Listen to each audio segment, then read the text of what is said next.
Úrad pre dohľad nad zdravotnou starostlivosťou začína veľké vyšetrovanie. Má objasniť okolnosti úmrtí starých ľudí, ktorí údajne zomierali v nedôstojných podmienkach v penzióne v Hronovciach blízko Levíc. Úrad chce preveriť až 111 úmrtných listov. Škandál okolo podozrivo vysokého počtu úmrtí desiatok ťažko chorých ľudí v penzióne Teplo domova vypukol v júli.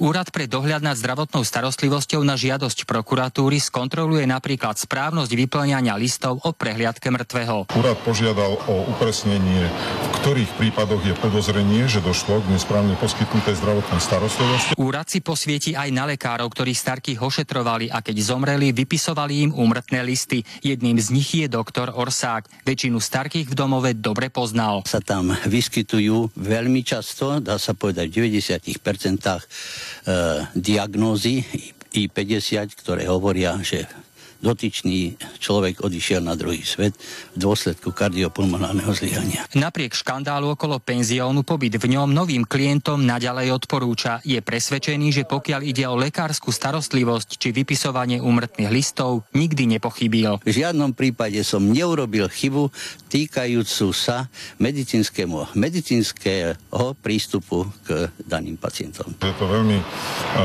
špecifický prípad. Takto generálne v prípade 111 úmrtných listov, alebo teda listov o prehliadke mŕtvého sme ešte nerobili. Prevádzkovateľ penziónu Juraj Sebéni sa k okolnostiam nešťastného prípadu zatiaľ nechce vyjadrovať. V septembri sa vám vyjadrím ku všetkému, dobre? Vzhľadom na komplikovanosť celého prípadu Úrad pre dohľad nad zdravotnou starostlivosťou odhaduje, že kontrola potrvá 2 až 3 mesiace. Danica Klajnová, Karol Mindák, televízia Markíza.